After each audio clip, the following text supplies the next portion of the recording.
ভাড়া বাড়ানোর আশ্বাসে truck covered van ধর্মঘট প্রত্যাহার, বাসে ইচ্ছে মতো ভাড়া নেওয়ার অভিযোগ।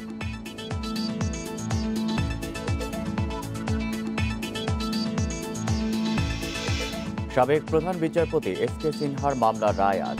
ঋণ জালিয়াতির অভিযোগে আসামি 11।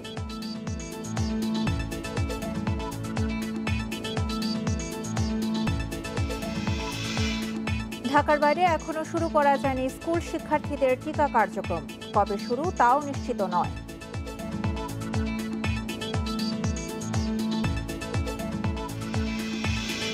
জলবায়ু তহবিলে 29 কোটি পাউন্ড বরাদ্দ দিয়েছে যুক্তরাজ্য। বনভূমি রক্ষায় বরাদ্দ পাবে বাংলাদেশও।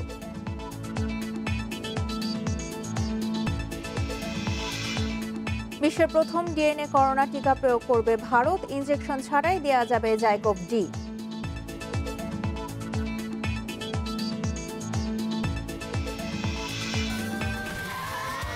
Saudi Extreme. Enjoy smooth speed. স্বাগত ইন্ডিপেন্ডেন্ট সংবাদে, আপনাদের সাথে আছি আমি সঞ্চারী মজিদ তমা এবং আমি আলী আশরাফ। শুনছিলেন শিরোনাম, যাচ্ছি পুরো খবরে। 30% ভাড়া বাড়ানোর আশ্বাসে পণ্যবাহী ট্রাক কাভার্ড ভ্যান ধর্মঘট প্রত্যাহার।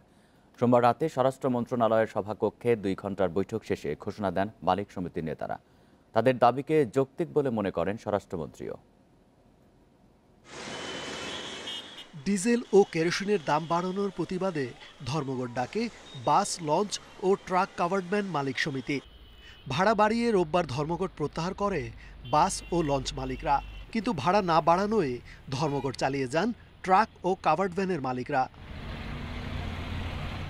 এর পাশাপাশি যমুনা ও মুক্তারপুর সেতুর বাড়তি টোল এবং সিটি কর্পোরেশনের টোল প্রত্যাহারের দাবি তাদের। 3 দফা দাবি নিয়ে সোমবার রাতে স্বরাষ্ট্রমন্ত্রীর সঙ্গে বৈঠকে বসেন নেতারা। 2 ঘণ্টার বৈঠক শেষে নেতারা ধর্মঘট প্রত্যাহার করেন। আমরা এগুলি নিয়ে পরবর্তী সময় আমরা পণ্য পরিবহন মালিক শ্রমিকরা আরো চূড়ান্তভাবে বসবো যে কিভাবে এগুলি বাস্তবায়ন করা যায়। বাস্তবায়ন না হওয়া পর্যন্ত আমাদের কাছে স্থগিত করলাম। আপনারা যেখানে আছে এখান থেকে গাড়ি পরিচালনা করার জন্য আমরা পণ্য পরিবহন মালিক শ্রমিকদের পক্ষ থেকে আপনাদের কাছে অনুরোধ করছি। এ সময় স্বরাষ্ট্রমন্ত্রীও বলেন, তাদের 30% ভাড়া বাড়ানোর প্রস্তাব যৌক্তিক। মালিক সমিতি ও অন্যদের সাথে আলোচনা করে ভাড়া সমন্বয় করার ঘোষণা দেন তিনি।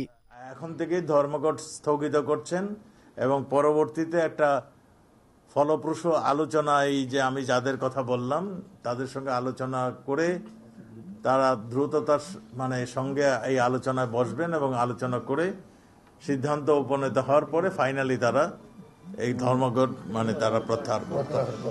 এরপরও ভাড়া বাড়ানো না হলে আবার ধর্মঘটে যাওয়ার হুঁশিয়ারি দিয়েছেন ট্রাক কাভার্ড ভ্যানের মালিকরা। রেজওয়ানুল হক, ইন্ডিপেন্ডেন্ট নিউজ, ঢাকা। এ নিয়ে আরও জানাতে তেজগাঁও ট্রাক স্ট্যান্ড থেকে যোগ দিচ্ছেন সহকর্মী শাহিদ আহমেদ। শাহিদ, ধর্মঘট প্রত্যাহারের পর ট্রাক কাভার্ড ভ্যান চলাচল শুরু হয়েছে কিনা, আর ভাড়ার বিষয়ে কি বলছেন চালক ট্রাক মালিকেরা? দেখুন, আসলে প্রতিবেদন অনুযায়ী কিন্তু শুরু করি, যেহেতু গতকালকে কিন্তু এই ধর্মঘটটা প্রত্যাহার করা হয়েছে। বেশ দীর্ঘ সময় লেগেছিল মালিক পক্ষের সাথে স্বরাষ্ট্রমন্ত্রী বৈঠকে। এই মুহূর্তে সকালে আমি তেজগাঁও ট্রাক স্ট্যান্ডে রয়েছি, যেহেতু এটা মূলত ট্রাক স্ট্যান্ড। সব বড় ট্রাক, ছোট অর্থাৎ কাভার্ড ভ্যান, ট্রাক, লরি এখানে কিন্তু সাধারণত তারা পার্কিং করে থাকে।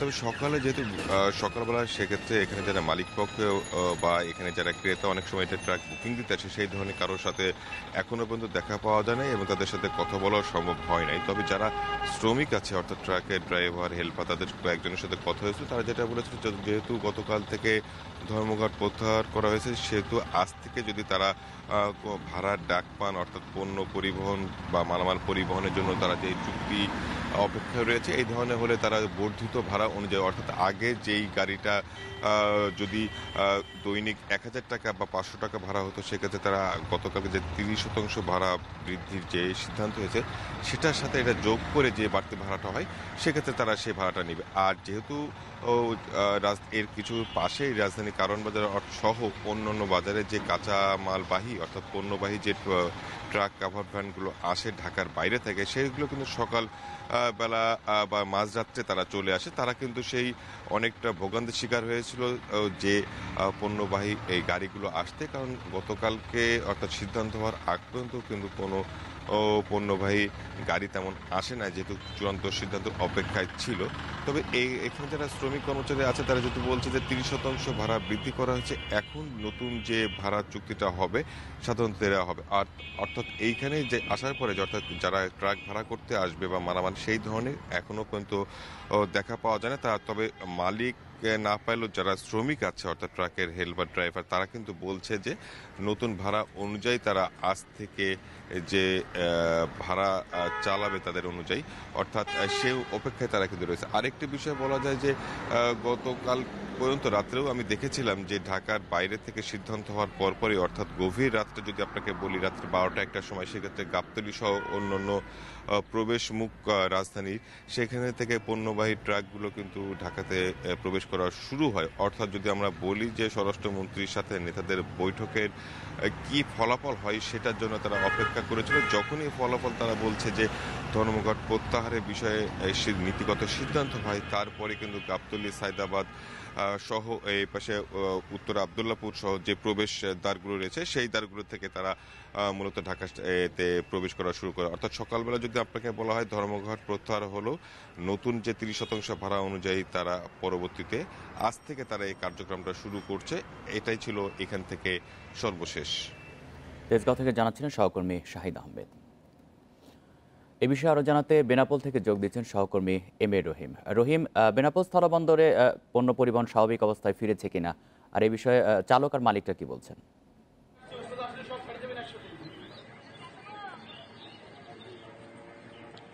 আপনি জানেন দেশের বৃহৎ স্থলবন্দর বেনাপোল পরিবহন শ্রমিকদের টাকা অবরোধ প্রত্যাহার পরের দিন থেকে, বিশেষ করে গত পরশু দিন থেকেই ঢাকা, চিটাগাং সহ বিভিন্ন স্থান থেকে বেনাপোল আমরা দেখেছি বেনাপোল স্থলবন্দরে পণ্যবাহী ট্রাকগুলো আসতে শুরু করেছে। অর্থাৎ কভার্ড ভ্যান বা ট্রাক মালিক সমিতির যে টাকা যে অবরোধের যে ঘোষণা ছিল, এই ঘোষণার পরেও বেনাপোল বন্দরে বিভিন্ন এলাকা থেকে পণ্যবাহী ট্রাকগুলো গ্রামে এসেছে। বেনাপোল বন্দর থেকেও ভারত থেকে আসা যে রপ্তানিবাহী ট্রাকগুলো বেনাপোল বন্দর থেকে ছেড়ে গেছে। আমি কথা বলেছি বেনাপোল ট্রান্সপোর্ট মালিক সমিতির সভাপতি আজিবুদ্দিন কাজীর সাথে। তিনি আমাকে যেটা জানিয়েছেন যে বেনাপোল মধ্য থেকে একটি ব্যতিক্রম স্থলবন্দর আমাদের রপ্তানি বাণিজ্যের গতিশীলতা বা রাজস্ব আহরণের দিক থেকে তারা লক্ষ্য করে কাজ করে। অন্যদিকে শ্রমিক ইউনিয়নের যে নেতৃবৃন্দ তারা নির্দেশনা বাস্তবায়নের চেষ্টা করে। এর মধ্য থেকে দেশের অন্যান্য স্থলবন্দরগুলোতে যে পরিমাণ পণ্যবাহী ট্রাক ছেড়ে গেছে তার মধ্য থেকে বেনাপোল বন্দরে অধিকাংশ ট্রাক এখান থেকে বেনাপোল থেকে ঢাকা, চিটাগাং যথেষ্ট ছেড়ে গেছে। আর তিনি তার সাথে কথা বলেছি, তিনি এই মূল্য বৃদ্ধির বিষয়টিকে আমাকে যেটা জানিয়েছেন যে গতকাল বা গত পরশু যে পূর্বে নির্ধারিত যে মূল্যে ট্রাকগুলো বেনাপোল বন্দরে আসছিল বা বেনাপোল থেকে ছেড়ে যাচ্ছিল, বিশেষ করে বেনাপোল থেকে ঢাকাগামী যে ট্রাকগুলো এখান থেকে রপ্তানি পণ্য নিয়ে ছেড়ে যায়, সেক্ষেত্রে 18 থেকে 23,000 টাকা মূল্যে সেই পরিবহনগুলো এক্ষেত্রে ছেড়ে যায়। অন্যদিকে চিটাগাং থেকে যে ট্রাকগুলো বেনাপোল বন্দরে আসে 25 থেকে 30,000। আপনি সংবাদ সংগ্রহ করতে হবে, প্রয়োজনে আমরা আবার আপনার সাথে যোগাযোগ করব। বেনাপোল থেকে জানাচ্ছেন সহকর্মী এম এ রহিম। নতুন ভাড়ার তালিকা অধিকাংশ বাসে এখনো না থাকায় ইচ্ছেমতো ভাড়া নেওয়া হচ্ছে বলে অভিযোগ যাত্রীদের।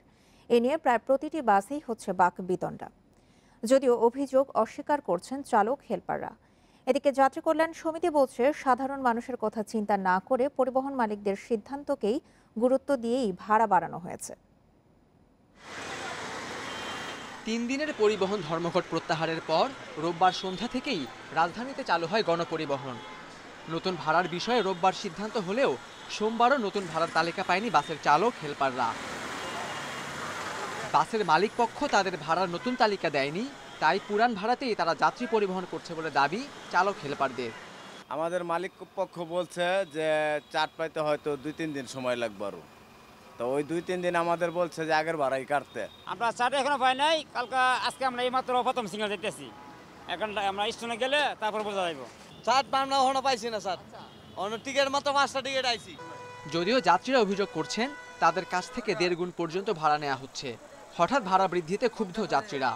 এখন সাধারণ মানুষ হিসেবে যারা আছে আসলে তাদের তো অ্যাকচুয়ালি কোনো ক্ষেত্রেই কিছু করার থাকে না। তো তারা তো তখনই 3 টাকা বেশি ভাড়া নিচ্ছেন, এখন এই যাবার নতুন করে ভাড়া দেওয়াতে তো আরো 5 টাকা বেশি নিতেছে। আমরা কি করবো, আঙ্গর কাছ থেকে যে ভাড়া নেয় আঙ্গর যাতায়াত করতে হইব, বিপদ অনেক যাতায়াত করতে হইব না। এদিকে যাত্রী কল্যাণ সমিতি এক সংবাদ সম্মেলনে বলেছে জ্বালানি তেলের মূল্য বৃদ্ধির পর সব পক্ষের সাথে আলোচনার প্রতিশ্রুতি দেওয়া হলেও এই ভাড়া বৃদ্ধির ক্ষেত্রে তার প্রতিফলন হয়নি। তাকে চিপায় ফেলে যা যা করা যায় আমি সেই কাজগুলি করব এবং আমার এই সেক্টরের যে দলীয় নেতাকর্মী ব্যবসায়ীরা তাদেরকে আমি একটা সুযোগ দিব, সেই সুযোগটি এখানে দেওয়া হয়েছে। মানুষকে অন্ধকারে রেখে, মানুষকে বাইরে রেখে সরকার মালিকদের এই যে ভাগাভাগি, আমরা এর তীব্র নিন্দা করি। নতুন প্রজ্ঞাপনে ডিজেল ছাড়া গ্যাস, অকটেন ও পেট্রোল চালিত যানবাহনের ক্ষেত্রে নতুন ভাড়া প্রযোজ্য হবে না বলা হলেও সব পরিবহনেই বেশি ভাড়া নেওয়া হচ্ছে। সংবাদ সম্মেলনে এ সংকটে দ্রুত সমাধান দাবি করা হয়। Khaled Raihan, independent news, Dhaka. সাবেক প্রধান বিচারপতি এস.কে. সিনহা সহ 11 জনের বিরুদ্ধে ঋণ জালিয়াতির মামলার রায় আজ। ঢাকার বিশেষ জজ আদালত 4-এর বিচারক শেখ নাজমুল আলমের এই রায় ঘোষণার কথা রয়েছে। এর আগে দুবার রায় ঘোষণার দিন ঠিক হলেও বিচারক অসুস্থ থাকায় রায় ঘোষণার জন্য আজকের দিন নির্ধারণ করা হয়। মামলার আসামিদের মধ্যে ফার্মার্স ব্যাংক লিমিটেডের অডিট কমিটির সাবেক চেয়ারম্যান মাহবুবুল হক চিশতি কারাগারে আছেন। এছাড়া ব্যাংকের সাবেক এমডি এ.কে.এম. শামীম, সাবেক SEVP Gazi Salauddin, first vice president Swapan Kumar Roy, vice president Mohammad Lutful Haque, টাঙ্গাইলের বাসিন্দা শাহজাহান ও নিরঞ্জন চন্দ্র সাহা জামিনে আছেন। গত বছরের 10 জুলাই প্রতারণা ও জালিয়াতির মাধ্যমে ফার্মার্স ব্যাংক থেকে 4 কোটি টাকা আত্মসাৎ ও অর্থ পাচারের অভিযোগে 11 জনকে আসামি করে মামলা করে দুদক। দর্শক, যেমনটি আগে জানিয়েছিলাম 30% ভাড়া বাড়ানোর আশ্বাসে পণ্যবাহী ট্রাক ও কাভার্ড ভ্যান ধর্মঘট প্রত্যাহার করা হয়েছে। এই বিষয়ে আরও জানাতে এবার চট্টগ্রাম থেকে যোগ দিচ্ছেন আমাদের সহকর্মী Hasan written. Truck covered van ধর্মঘট প্রত্যাহারের পর বন্দরের পরিস্থিতি কি স্বাভাবিক হয়েছে কিনা, তারা কি বলছেন?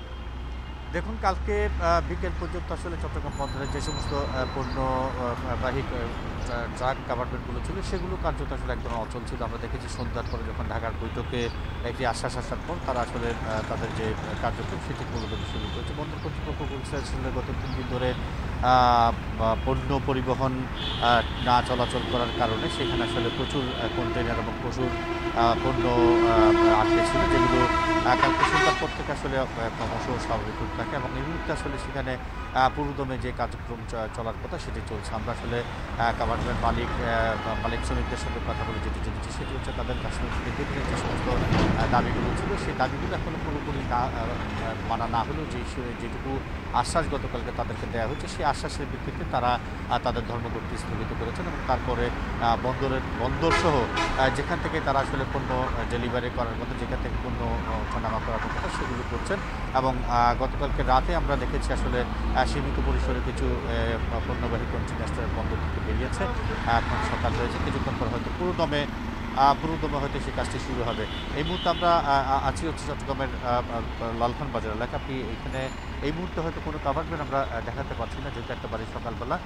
এটি ছাড়া আসলে দীর্ঘ 3 দিন ধরে যে ঝামেলাটি ছিল, যে ধর্মঘটটি ছিল, সেটির কারণে এক ধরনের স্থগিত অবস্থা চট্টগ্রামে ছিল। আজকে সেটির একেবারেই উল্টো একটি চিত্র আমরা দেখতে দেখছি। সকাল থেকে প্রতিটি নগরের প্রতিটি সড়কে পণ্যবাহী এবং অন্যান্য যে সমস্ত গণপরিবহনগুলো চলাচল সেগুলো চলছে, কোনো রকমের ঝামেলা নেই। তবে গণপরিবহনগুলোতে আসলে যে পরিমাণ ভাড়া নেওয়ার কথা ছিল, যে পরিমাণ ঘোষণা এসছে তার থেকেও দ্বিগুণ ভাড়া নিচ্ছে, এমনটি একটি অভিযোগ আসলে আমরা জনগণের কাছ থেকে পাচ্ছি। পাশাপাশি সিএনজি চালিত যে সমস্ত বাস রয়েছে সেখান থেকে সেই গাড়িগুলোতে ভাড়া না বাড়ার কথা বলা থাকলেও আমরা দেখছি আসলে গণহারে সবগুলো গাড়ি থেকেই যাচ্ছে তাই করে আসলে ভাড়া নেওয়া হচ্ছে। সেই কারণে আসলে প্রতিনিয়ত এখানে বাস পরিবহন শ্রমিক যারা রয়েছেন তাদের সঙ্গে যারা যাত্রী রয়েছেন তাদের এক ধরনের বাকবিতণ্ডা প্রতিনিয়ত চলছে। এবং এছাড়া আসলে বন্দরের অন্যান্য কার্যক্রমের কথা যদি বলি, আমরা যেটি দেখেছি সেটি হচ্ছে ধর্মঘটের সময় ভেতর থেকে কোনো পণ্য বের না হলেও ভিতরে আভ্যন্তরের যে সমস্ত কার্যক্রমগুলো স্বাভাবিক ছিল, এখন যেহেতু ধর্মঘট চলে গেছে সঙ্গত কারণে সেখানে এখন শতভাগ কাজকর্ম শুরু হয়ে গেছে। এই হচ্ছে চট্টগ্রাম থেকে পণ্যবাহী ট্রাক কাভার্ডমেন্টের ধর্মঘট শেষ হওয়ার পরের পরিস্থিতি। ট্রাক কাভার্ড ভ্যান ধর্মঘট প্রত্যাহারের পর বন্দরের পরিস্থিতি নিয়ে জানাচ্ছিলেন আমাদের সহকর্মী আহসান রিটন। ডিজেলের নতুন দামে ট্রাক চলাচলে প্রতি কিলোমিটারে জ্বালানি খরচ বাড়ছে 4 টাকা 69 পয়সা। এতে পণ্য পরিবহন খরচ অস্বাভাবিকভাবে বাড়ার আশঙ্কা করছেন ব্যবসায়ীরা। আবার ক্যাপটিক পাওয়ার ও জেনারেটরে ডিজেল ব্যবহার হওয়ায় সেদিকে উৎপাদন খরচ বাড়বে। বিশ্লেষকরা বলছেন সরকারের এই সিদ্ধান্তে বেশি ক্ষতিগ্রস্ত হবেন প্রান্তিক ও নির্দিষ্ট আয়ের মানুষ। গত সপ্তাহে এক লাফে ডিজেল ও কেরোসিনের দাম লিটারে 15 টাকা বাড়ায় সরকার। এর প্রেক্ষিতে গণপরিবহনে বর্ধিত ভাড়া নির্ধারণ করে দেয়া হয়েছে। তবে দুশ্চিন্তায় ট্রাক ও কাভার্ড ভ্যান মালিকরা, কারণ পণ্য পরিবহনে সরকার ন্যূনতম ভাড়া নির্ধারণ করে না। এটি নির্ধারণ হয় বাজারে ট্রাক কাভার্ড ভ্যানের চাহিদা ও যোগানের ওপর। পরিবহন মালিকদের হিসাবে 1 লিটার ডিজেলে একটি কাভার্ড ভ্যান চলে 3.2 কিলোমিটার পথ। সরকার ডিজেলের দাম লিটারে বাড়িয়েছে 15 টাকা। ফলে 1 কিলোমিটার পথ চলতে খরচ বাড়ছে 4 টাকা 69 পয়সা। পরিবহনের কোনো ভাড়া ক্যালকুলেট করার কোনো সিস্টেম স্বাধীনতার পর থেকে এ পর্যন্ত বিআরটি ডেভেলপ করে নাই, যার ফলে আমাদের আসলে চাহিদা এবং যোগানোর উপরে ভিত্তি করে আমাদের এই সেক্টরে ভাড়া নির্ধারিত হয়। ডিজেলের দাম বাড়ানোর ফলে চরম অস্বস্তিতে রপ্তানি খাতের উদ্যোক্তারা। পোশাক শিল্প মালিকরা বলছেন, পণ্য পরিবহন, ক্যাপটিভ বিদ্যুৎ উৎপাদন ও জেনারেটর চালাতে ডিজেল লাগে, এতে উৎপাদন খরচ বাড়ছে।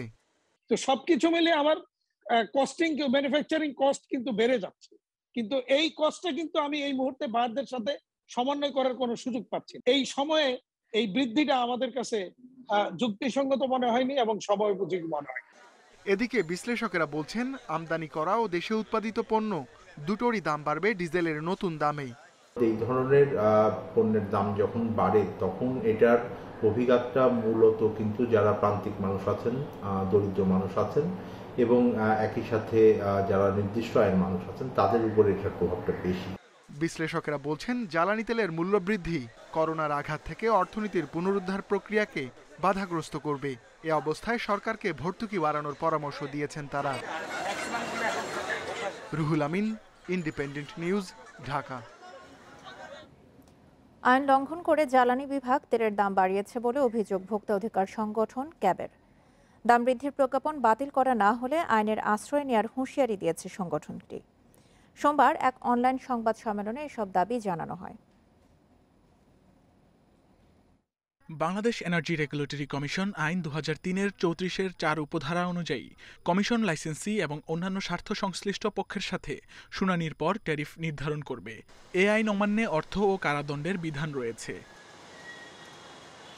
যদিও সব পক্ষের সঙ্গে আলোচনা না করে সম্প্রতি ডিজেল এবং কেরোসিনের দাম লিটারে 15 টাকা বাড়ায় সরকার। জ্বালানি তেলের দাম বৃদ্ধির প্রতিবাদে সংবাদ সম্মেলনে ভোক্তাদের সংগঠন ক্যাবের জ্বালানি উপদেষ্টা বলেন, বাংলাদেশ এনার্জি রেগুলেটরি কমিশন আইন অনুযায়ী দাম বাড়ানোর এখতিয়ার একমাত্র বিইআরসির। আইনের 47 ধারায় আইন লঙ্ঘনের শাস্তির কথাও বলা আছে। বিপিসি উক্ত আইনের 34-এর 6 উপধারা লঙ্ঘন করে এখতিয়ার বহির্ভূতভাবে ওই মূল্য বৃদ্ধির প্রস্তাব জ্বালানি বিভাগে পেশ করে। জ্বালানি বিভাগ 34-এর 4 উপধারা লঙ্ঘন করে সেই প্রস্তাব মতে মূল্য বৃদ্ধি করে। সুতরাং বিআরসি আইন লঙ্ঘনের অপরাধে বিপিসি এবং জ্বালানি ও খনিজ সম্পদ বিভাগের সংশ্লিষ্ট কর্মকর্তাদের বিরুদ্ধে ব্যবস্থা নেওয়া এবং উক্ত মূল্য বৃদ্ধির আদেশ পুনর্বিবেচনা করা এখন জরুরি। অবিলম্বে বর্ধিত মূল্য প্রত্যাহার করে প্রক্রিয়া অনুসারে মূল্য বৃদ্ধির প্রস্তাব বিইআরসির কাছে পাঠানোর দাবি জানায় ক্যাব। এছাড়া দাম বৃদ্ধির সিদ্ধান্তকে ব্যবসায়িক এবং আমলাতান্ত্রিক বলে উল্লেখ করেন সংগঠনের নেতারা। উৎপাদন ব্যয় এর প্রতিফলন পড়বে পরিবহন ব্যয়, আর তার প্রতিফলন পড়বে প্রতিটি পণ্য, প্রতিটি নিত্য প্রয়োজনীয় পণ্যের বাজারে। যখনই কেউ শুনে না তখন আমাদের একমাত্র পথ হলো আইনের আশ্রয় নেওয়া। বিশ্লেষকরা বলছেন, জ্বালানি তেলের দাম বৃদ্ধি অর্থনীতিতে মূল্যস্ফীতি বাড়াবে। এতে ভোগান্তির শিকার হবেন কৃষক থেকে শুরু করে সাধারণ মানুষ। Shamim Ahmed, independent news, Dhaka. ঢাকার বাইরে এখনও শুরু করা যায়নি স্কুল শিক্ষার্থীদের টিকা কার্যক্রম। কবে শুরু হবে তাও ঠিক হয়নি। তবে রাজধানীতে টিকার গতি বাড়াতে যুক্ত হচ্ছে আরও 2টি কেন্দ্র। এদিকে যেসব শিক্ষার্থীর জন্মসনদ 16 সংখ্যার, সুরক্ষা অ্যাপে অপশন না থাকায় নিবন্ধন করতে পারছে না তারা। রাজধানীর 8টি স্কুল থেকে শিক্ষার্থীদের দেয়া হচ্ছে ফাইজারের টিকা। দিনে টিকা পাচ্ছে 16 থেকে 18 হাজার শিক্ষার্থী। প্রতিটি স্কুলে 25টি করে বুথ প্রস্তুত থাকলেও দেয়া হচ্ছে 10টি থেকে। দীর্ঘ লাইনে টিকা নিতে হচ্ছে শিক্ষার্থীদের। শিক্ষার্থীদের টিকাদান সহজ করতে কেন্দ্র বাড়াতে চায় মাধ্যমিক ও উচ্চ শিক্ষা অধিদপ্তর, কিন্তু স্কুলে মিলছে না একসঙ্গে 10টি এসি রুম। তাই আপাতত বাড়ছে না বুথের সংখ্যাও। ফলে প্রতিদিন 40,000 শিক্ষার্থীকে টিকা দেওয়ার লক্ষ্য আপাতত পূরণ হচ্ছে না। আর ঢাকার বাইরের শিক্ষার্থীদের পূর্ণাঙ্গ তালিকা হাতে না আসায় এখনও শুরু হয়নি টিকাদান। কেন্দ্রগুলো একটু বাড়ানোর চেষ্টা করছি, চট করে বাড়ানো যাচ্ছে না। তবে আমরা আশা করছি খুব দ্রুতই আমরা অন্তত আরও 2টো কেন্দ্র বাড়াতে পারব। সেই ক্ষেত্রে আমাদের টিকা দেওয়ার যে সংখ্যা সেটি বাড়বে, মানে দৈনিক যে সংখ্যা সেটি অনেক বেড়ে যাবে। দেশে স্কুল শিক্ষার্থী 1 কোটির বেশি হলেও সুরক্ষা অ্যাপে নিবন্ধন হয়েছে মাত্র 2.5 লাখ। নিবন্ধনের জন্য রাজধানীর 4 লাখ শিক্ষার্থীর তথ্য জমা হয়েছে মাধ্যমিক ও উচ্চ শিক্ষা অধিদপ্তরে। আর যাদের জন্ম সনদ 16 সংখ্যার, তারা নিবন্ধন করতে পারছে না সুরক্ষা অ্যাপে। সব স্কুলে সব ছাত্র রেজিস্ট্রেশন করতে পারছে না, অনেকে 2বার 3বার 4বার চেষ্টা করার পরে হচ্ছে না।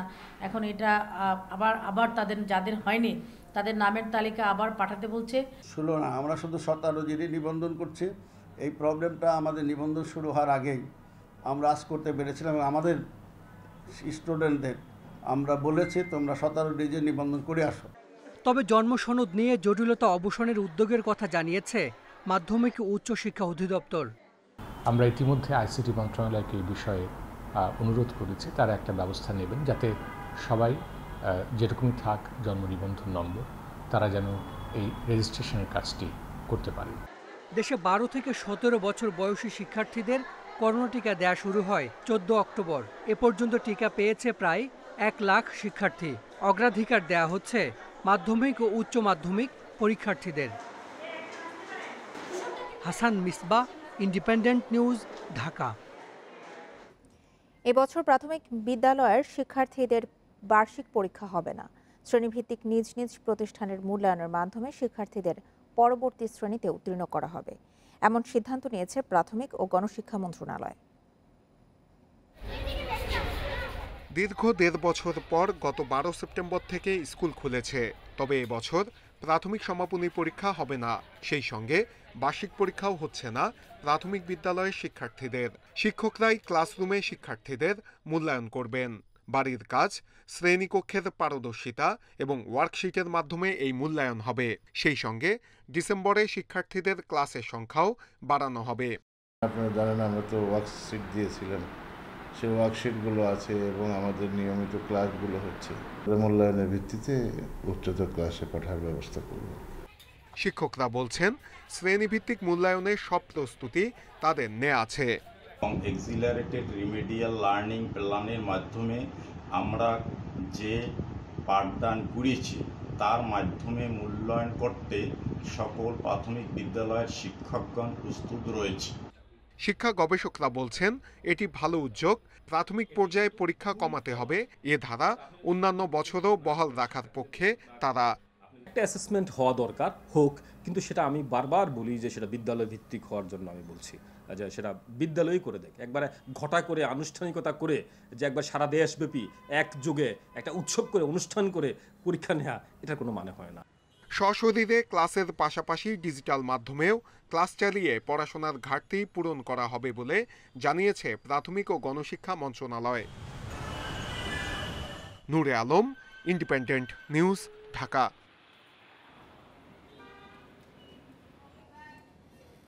চলমান জলবায়ু সম্মেলনে অর্থ বরাদ্দ শুরু হয়েছে। গ্রিন ক্লাইমেট ফান্ডে এরই মধ্যে সবচেয়ে বেশি ক্ষতিপূরণ দিয়েছে যুক্তরাজ্য। প্রতিশ্রুত 29 কোটি পাউন্ড বরাদ্দ দিয়েছে দেশটি। এর মধ্যে 27 কোটি 40 লাখ পাউন্ড দেওয়া হবে দক্ষিণ এশিয়া সহ প্রশান্ত মহাসাগরীয় দেশগুলোতে। বাংলাদেশ বনভূমি রক্ষায় 134টি দেশের সাথে চুক্তিবদ্ধ হওয়ায় অর্থ বরাদ্দ পাবে বলে মনে করছেন জলবায়ু গবেষকেরা। জাতিসংঘের জলবায়ু সম্মেলনের দ্বিতীয় সপ্তাহে কিছুটা আলোর মুখ দেখছে। স্বাগতিক দেশ যুক্তরাজ্য কার্বন নির্গমনের দায়ে ক্ষতিপূরণ দিচ্ছে জলবায়ু পরিবর্তনের কারণে ক্ষতিগ্রস্ত দেশগুলোকে। তাদের প্রতিশ্রুত 29 কোটি পাউন্ড সহায়তার সবটাই পরিশোধ করেছে। এর আগে জলবায়ু ক্ষতিপূরণ তহবিলে প্রথম 10 লাখ পাউন্ড দেওয়ার প্রতিশ্রুতি দেয় স্কটল্যান্ড। এই তহবিলে 27 কোটি 40 লাখ পাউন্ড দেওয়া হবে বাংলাদেশ, মালদ্বীপ, নেপাল সহ দক্ষিণ এশিয়ার দেশগুলোতে। সেই সাথে প্রশান্ত মহাসাগরীয় জলবায়ু ঝুঁকির দেশেও খরচ হবে এই বরাদ্দ। কর্পোরেটদেরকে বেশি টাকা দেওয়ার জন্য ওরা চিন্তা করছে, যেটা হয়তো আমাদের মতো দেশের জন্য একটা বড় ধরনের ডিসঅ্যাডভান্টেজ সিচুয়েশন হতে পারে। এখনো কিছু ক্লিয়ার না, বাট যেগুলি ক্লিয়ার তাতে মনে হচ্ছে যে খুব বেশি হয়তো আশা হত হওয়ার সুযোগ নাই। আশা ভঙ্গের সুযোগটাই বেশি মনে হচ্ছে, কারণ হচ্ছে যে বড় দেশগুলি যারা জীবাশ্ম জ্বালানি বেশি ব্যবহার করে তাদেরকে আসলে কোনো বাগে আনা যাচ্ছে না। এবার সম্মেলনে বাংলাদেশ, ইন্দোনেশিয়া, ব্রাজিল সহ ১৩৪টি দেশ বনভূমি রক্ষায় প্রতিজ্ঞাবদ্ধ হয়েছে। ২০৩০ সালের মধ্যে নিজ দেশে সবুজায়ন বৃদ্ধি করলে এই খাতেও প্রায় $৮ বিলিয়ন বরাদ্দের অংশীদার হতে পারবে দেশ। গাছ কাটা বন্ধ করা এবং ভূমির ডিগ্রেডেশন বন্ধ করার মাধ্যমে এবং নতুন করে বনভূমি সৃজনের মাধ্যমে আমরা যদি প্রমাণ করতে পারি যে আমরা পরিবেশ রক্ষার স্বার্থে গাছ কাটা বন্ধ করছি, তাহলে এই প্যাকেজে অর্থাৎ এই আর্থিক প্যাকেজে আমরা অর্থনৈতিকভাবে লাভবান হওয়ার একটা সুযোগ থাকবে। জলবায়ু গবেষকেরা বলছেন, পরিকল্পনা অনুযায়ী আর্থিক ক্ষতিপূরণ পাচ্ছিল না বাংলাদেশ। তবে এই বছর যুক্তরাজ্যের বরাদ্দের পর জলবায়ু তহবিল সচল হবে বলে মনে করছেন গবেষকেরা। শাহরিয়ার অনির্বাণ, ইন্ডিপেন্ডেন্ট। আগুনে ক্ষয়ক্ষতি হয়েছে। সোমবার রাত 9:15টার দিকে আগুন লাগে। ফায়ার সার্ভিস এবং প্রত্যক্ষদর্শীরা জানান, রেস্টুরেন্টের রান্নাঘর থেকে হঠাৎ আগুনের সূত্রপাত হয়। খবর পেয়ে ফায়ার সার্ভিসের 2টি ইউনিট গিয়ে আগুন নিয়ন্ত্রণে আনে। রেস্তোরাঁয় পর্যাপ্ত অগ্নি নিরাপত্তা ব্যবস্থা ছিল না বলে জানিয়েছে ফায়ার সার্ভিস। রান্নাঘরে গ্যাসের চুলা থেকে আগুন লাগতে পারে বলে প্রাথমিক ধারণা ফায়ার সার্ভিসের। তবে এই ঘটনায় কেউ হতাহত হয়নি।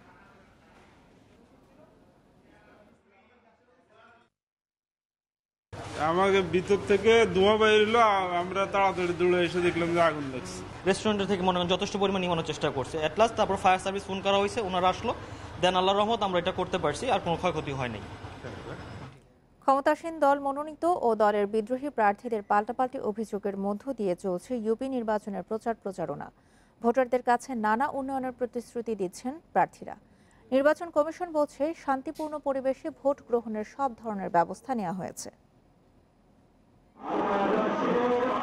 দীর্ঘদিন পর তৃণমূলের ভোট, তাই গ্রামগঞ্জের হাটবাজারে প্রচারণা তুঙ্গে। দিনব্যাপী চলছে মাইকিং। নির্বাচন ঘিরে এই চিত্র পাবনার সুজানগর উপজেলার 10 ইউনিয়ন পরিষদের। প্রতীক পাওয়ার পর প্রার্থীরা জোরে সোরে নেমেছেন মাঠে। তবে আছে নির্বাচনী প্রচারণায় বাধা দেওয়ার পাল্টাপাল্টি অভিযোগ।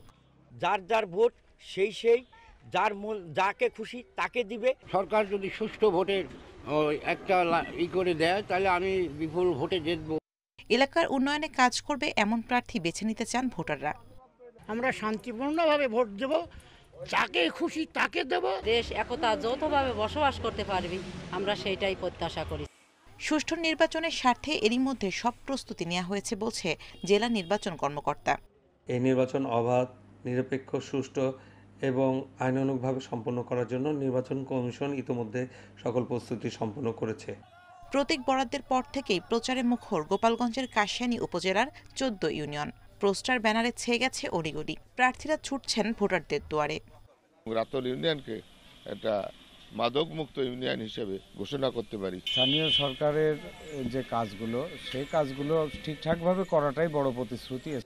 দ্বিতীয় ধাপে জয়পুরহাটের আক্কেলপুর উপজেলায় 6টি ও খেতলাল উপজেলায় 2টি ইউনিয়নে প্রচার চলছে জোরে সোরে। সরকার দলীয় প্রার্থীরা সুবিধাজনক অবস্থানে থাকলেও বিদ্রোহী প্রার্থীরা রয়েছে চাপের মুখে।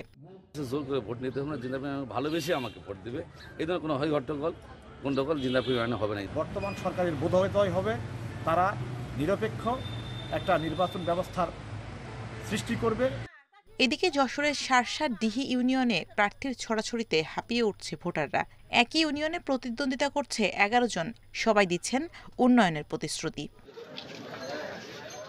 Shamima Rahman, independent news. কক্সবাজারে নির্বাচনী প্রচারণায় দুর্বৃত্তের ছোড়া গুলিতে গুলিবিদ্ধ হয়েছেন ইউপি সদস্য প্রার্থী। সোমবার রাতে পিএমখালী ইউনিয়নে এই ঘটনা ঘটে। প্রত্যক্ষদর্শীরা জানান, পিএমখালী ইউনিয়নের 3 নম্বর ওয়ার্ডে মেম্বার প্রার্থী রেজাউল করিম শিকদার সমর্থকদের নিয়ে প্রচারণায় বের হন। মধ্যম ঘোষণার পাড়া জামে মসজিদ এলাকায় পৌঁছালে কয়েকজন দুর্বৃত্ত তাকে লক্ষ্য করে গুলি ছুড়ে পালিয়ে যায়।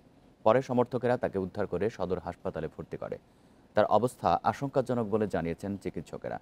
স্বজনদের দাবি, প্রতিদ্বন্দ্বী প্রার্থীর লোকজনই হামলা চালিয়েছে।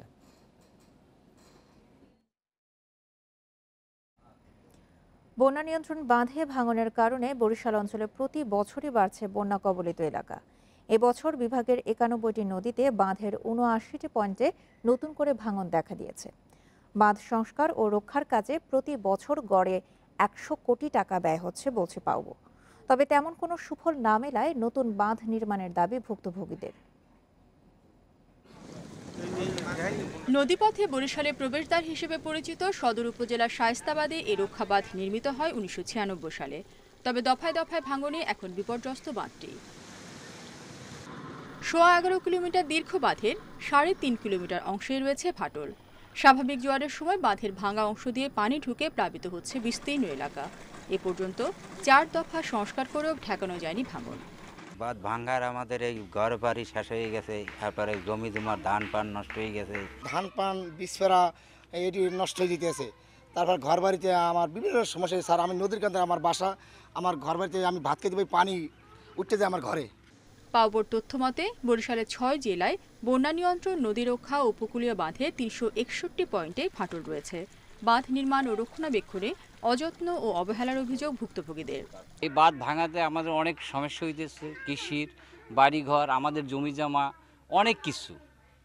রাস্তা ডাইবে যাইতেছে, ভাঙে যাইতেছে। বাঁধের কাজ যেভাবে হওয়ার কথা ছিল সেভাবে বাঁধ ওইভাবে নির্মাণ হয় নাই, যার জন্য পানির স্রোতে বাঁধ ভেঙে গিয়ে বসতি, ঘরবাড়ি, তারপরে জমি জমার ফসল টসল সবকিছু নষ্ট হয়ে যাইতেছে।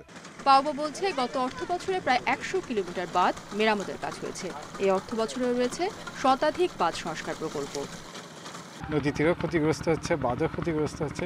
তবে আমরা একটা প্রজেক্ট তৈরি করে ফেলেছি বাঁধ, এবং তার সঙ্গে নদী তীর সংরক্ষণ কাজেরও প্রস্তাবনা দিয়েছে।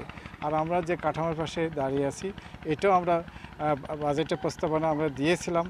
আমরা এই মুহূর্তে বরাদ্দ পাইনি, এটা আমরা চেষ্টা করতেছি যে এরিয়া প্রিপারেশন করে হলো এটাকে যাতে আমরা মেরামতের আওতায় নিয়ে আসতে পারি। বরিশাল বিভাগে 6 জেলায় মোট 3346 কিলোমিটার বাঁধ রয়েছে। এর মধ্যে বন্যা নিয়ন্ত্রণ বাঁধ 759 কিলোমিটার, বাকিগুলো নদী রক্ষা ও উপকূলীয় বাঁধ। Independent news desk. দেশের অন্যতম পর্যটন কেন্দ্র কুকরিমুকরি বিদ্যুতের আওতায় এসেছে। ভোলার মুখ ভূখণ্ড থেকে বুড়া গৌরাঙ্গ নদীর তলদেশ দিয়ে সাবমেরিন ক্যাবলের মাধ্যমে জাতীয় গ্রিডের সঙ্গে সংযুক্ত করা হয়েছে দুর্গম এই জনপদকে। বিদ্যুৎকে কাজে লাগিয়ে পর্যটন শিল্পের বিকাশের পাশাপাশি শিল্প কারখানা তৈরিতে আগ্রহী হয়ে উঠেছে এলাকার মানুষ।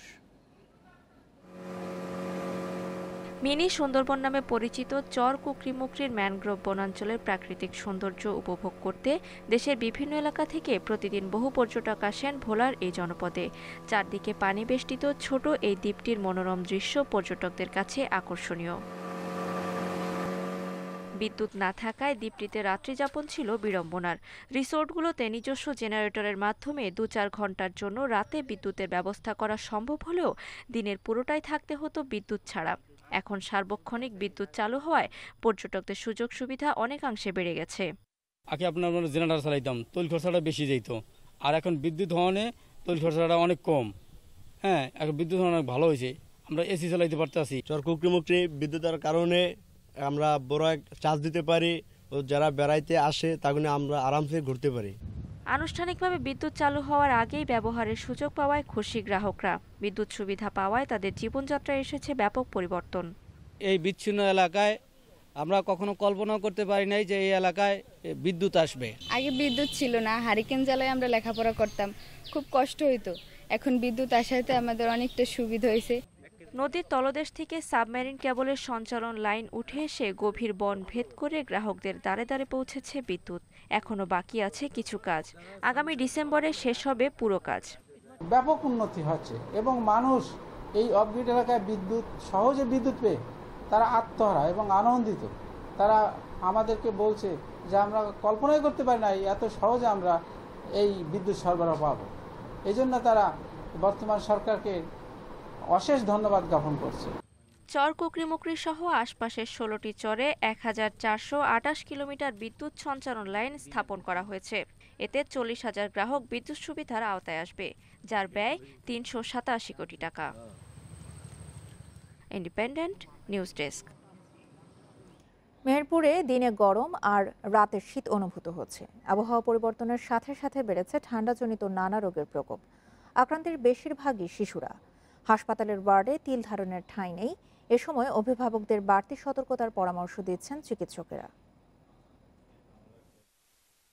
250 শয্যার মেহেরপুর জেনারেল হাসপাতালের দৃশ্য এটি। শয্যা না পেয়ে বেশিরভাগ শিশুরই ঠাঁই হয়েছে বারান্দায়। প্রতিদিনই ভর্তি হচ্ছে নতুন নতুন রোগী। বর্তমানে শিশু ওয়ার্ডে 20 শয্যার বিপরীতে ভর্তি হয়েছে 1.5 শতাধিক রোগী। বারান্দায় চিকিৎসা নেওয়ার কারণে নানা সমস্যার সম্মুখীন হতে হচ্ছে অভিভাবকদের। ঠান্ডা, কাশি, জ্বর, ব্রঙ্কাইটিস সহ নানা রোগে আক্রান্ত হচ্ছে শিশুরা। এছাড়া হাসপাতালের বহির্বিভাগেও লম্বা লাইনে চিকিৎসা সেবা নিতে এসে পোহাতে হচ্ছে ভোগান্তি। এখানে আসার পরে আমরা ভেতরে বেড পাইনি, যেতে হয় বাইরে আমাদের সিট দেওয়া হয়েছে। এখানে আমাদের বাচ্চার অসুবিধা হচ্ছে ঠান্ডাতে, মশার কামড় আছে, এখানে ঠান্ডা লেগেছে, জ্বর এসছে আর কাশি হয়েছে অতিরিক্ত। গ্রামে ডাক্তারকে দেখানো হয়েছিল, ভালো হয়নি। রোগীর চাপ বৃদ্ধি পাওয়ায় চিকিৎসা সেবা দিতে হিমশিম খাচ্ছে দায়িত্বরতরা। গত কয়েকদিন ধরে রোগীর চাপ বেশি, যেটা মানে আবহাওয়া চেঞ্জের কারণে এটা বেশি হচ্ছে। আর এতে অনেক রোগী আমাদের মোটামুটি যেগুলো আমরা করছি সিস্টার। আবহাওয়া পরিবর্তনে হাসপাতালের শিশু ওয়ার্ডে রোগীর সংখ্যা বৃদ্ধি পেয়েছে বলে জানান এই চিকিৎসক। অনেক রোগী এখানে বর্তমান ঠান্ডাজনিত কারণের জন্য নিউমোনিয়া এবং ঠান্ডাজনিত অনেক রোগ, অ্যাজমা এগুলোতে ভুগছে। আমাদের এখানে কনসালটেন্ট মহোদয়রা আছেন, তারা যথাসময়ে তাদেরকে চিকিৎসা সেবা দিয়ে যাচ্ছেন। হাসপাতালের হিসেবে গত এক সপ্তাহে চিকিৎসা নিয়েছে ৬ শতাধিক শিশু, আর বহির্বিভাগে প্রতিদিন চিকিৎসা নিচ্ছে ১,০০০-এরও বেশি রোগী। দ্বিতীয় ও শেষ সপ্তাহে গড়িয়েছে এবারের বিশ্ব জলবায়ু সম্মেলন। জলবায়ু পরিবর্তনের ক্ষতি পুষে উঠতে উন্নত দেশগুলোর পক্ষ থেকে অর্থ বরাদ্দের ঘোষণা এলেও আশ্বস্ত হতে পারছেন না পরিবেশবাদীরা। তাদের অভিযোগ, প্যারিস জলবায়ু চুক্তির $100 বিলিয়ন আশ্বাসই যেখানে পূরণ হয়নি, সেখানে নতুন প্রতিশ্রুতি ভিত্তিহীন। বৈশ্বিক তাপমাত্রা বৃদ্ধি 1.5 ডিগ্রি সেলসিয়াসের মধ্যে রাখা এবং ক্ষতিগ্রস্ত দেশগুলোর জন্য তহবিল গঠনের লক্ষ্য নিয়ে স্কটল্যান্ডের গ্লাসগোতে বসে জলবায়ু সম্মেলন। পরিবেশ রক্ষায় নবায়নযোগ্য জ্বালানির ব্যবহার বাড়ানোর পাশাপাশি কার্বন নিঃসরণের মাত্রা শূন্যের কোঠায় নামিয়ে আনার বিষয়ে চলছে আলোচনা। সোমবার সম্মেলনে যোগ দিয়ে জলবায়ু পরিবর্তনে ক্ষতিগ্রস্ত দেশগুলোর পাশে দাঁড়ানোর আহ্বান জানান সাবেক মার্কিন প্রেসিডেন্ট বারাক ওবামা। এ সময় তিনি অভিযোগ করেন, চীন, রাশিয়ার পাশাপাশি মার্কিন রিপাবলিকান নেতারাও জলবায়ু পরিবর্তনের প্রভাব মোকাবেলায় নেয়া পদক্ষেপকে বাধাগ্রস্ত করছে। পরিবেশ রক্ষায় আমরা আমাদের কর্তব্য পালনে ব্যর্থ হয়েছি। 5 বছর আগেও এটি যেমন সত্য ছিল, আজও ঠিক তেমনই আছে, বরং বিশ্বকে আমরা আরো বেশি হুমকির মুখে ফেলেছি। কিন্তু আশার কথা হলো, বাইডেনের নেতৃত্বে পরিবেশ রক্ষায় নতুন করে এগিয়ে যাবে যুক্তরাষ্ট্র। জলবায়ু সম্মেলনে বারাক ওবামার উপস্থিতি ইতিবাচক হলেও তাকে সাধুবাদ দিতে নারাজ পরিবেশবাদীরা। তাদের মন্তব্য, প্যারিস জলবায়ু চুক্তির আশ্বাস পূরণে ব্যর্থ বিশ্ব নেতাদের এবারের প্রতিশ্রুতিও অবিশ্বাস্য। বিশ্ব নেতাদের মিথ্যা আশ্বাস নতুন কিছু নয়। 2009 সালে যখন 2020 সালের মধ্যে $100 বিলিয়ন প্রতিশ্রুতি দেওয়া হয়, তখন ওবামা ক্ষমতায় ছিলেন। এখন 2021, কোথায় সেই অর্থ? সেই আশ্বাস বাস্তবায়ন না করেই এবারের সম্মেলনে আবারও মিথ্যা প্রতিশ্রুতি দিতে এসেছেন। জলবায়ু সম্মেলনের 3টি প্রধান লক্ষ্য নিয়ে এখনো কোনো চুক্তি হয়নি। এখনো সমঝোতা হয়নি কার্বন বাণিজ্য ইস্যুতেও। Nusrat Serin, Independent News. বিশ্বের প্রথম প্লাজমিড ডিএনএ ভ্যাকসিন জাইকোভ-ডির 1 কোটি ডোজ কিনতে যাচ্ছে ভারত। দেশটির নিজস্ব উৎপাদনকারী প্রতিষ্ঠান জাইডাস ক্যাডিলার তৈরি এই টিকার প্রতি ডোজের দাম পড়বে 265 রুপি। জাইকোভ-ডির টিকা প্রয়োগে লাগবে না ইনজেকশন। সূচমুক্ত এই টিকা দেওয়া হবে 12 বছরের ঊর্ধ্বের শিশুদের। এবছরের আগস্টে বিশ্বের প্রথম প্লাজমিড ডিএনএ ভ্যাকসিন জাইকোভ-ডির অনুমোদন দেয় ভারতের ওষুধ নিয়ন্ত্রক কর্তৃপক্ষ। এরপর টিকার দাম নিয়ে চলে দর কষাকষি। অবশেষে 3 ডোজের ভ্যাকসিনের প্রতিটির দাম 265 রুপি ধার্য করে আহমেদাবাদের ওষুধ প্রস্তুতকারী প্রতিষ্ঠান জাইডাস ক্যাডিলা। জাইকোভ-ডি টিকা প্রয়োগে লাগবে না ইনজেকশন, দেয়া হবে ফার্মাজেট যন্ত্রের মাধ্যমে। ফার্মাজেটের জন্য গুনতে হবে 35 রুপি। সব মিলিয়ে 358 রুপি খরচ পড়বে এক ডোজের। 28 দিনের ব্যবধানে এই ভ্যাকসিনের 3টি ডোজ নিতে হবে। ক্লিনিক্যাল ট্রায়ালে 3 ডোজ 66.6% কার্যকর বলে জানানো হয়। দ্বিতীয় ডোজ দেওয়ার পরই কার্যকর ফল লাভের দাবি করে প্রস্তুতকারক প্রতিষ্ঠান। তারা জানায়, এই টিকার 2 ডোজ নেয়াদের করোনায় আক্রান্ত হওয়ার তথ্য পাওয়া গেলেও মেলেনি মৃত্যুর তথ্য। ভারতের দ্বিতীয় ধাপের সংক্রমণ শুরুর পর 50টিরও বেশি কেন্দ্রে জাইকোভ-ডির পরীক্ষামূলক প্রয়োগ শুরু হয়। এই প্লাজমিড ডিএনএ ভ্যাকসিন ডেল্টা সহ করোনা নতুন ধরন মোকাবিলায় কার্যকর বলে দাবি প্রতিষ্ঠানটির। জ্যাকব ডি 12 থেকে 18 বছর বয়সীদের জন্য নিরাপদ হওয়ায় প্রথমবারের মতো ভারতের 12 বছরের ঊর্ধ্বের শিশুদের এর মাধ্যমে আনা হয়েছে টিকার আওতায়। Nusrat Serin, Independent News. বিশ্বে একদিনে করোনায় 5,000 জনের মৃত্যু হয়েছে, নতুন শনাক্ত 3,47,000। এ নিয়ে বিশ্বে করোনায় মোট প্রাণহানি ছাড়িয়েছে 50,70,000। শনাক্ত হয়েছে 25,10,00,000-এর বেশি। 24 ঘন্টায় সর্বোচ্চ 1,190 জনের মৃত্যু হয়েছে রাশিয়ায়, সেখানে নতুন শনাক্ত প্রায় 40,000। সংক্রমণ নিয়ন্ত্রণে না এলেও সোমবার 9 দিনের লকডাউন শেষে অফিস আদালত খুলে দিয়েছে রুশ সরকার।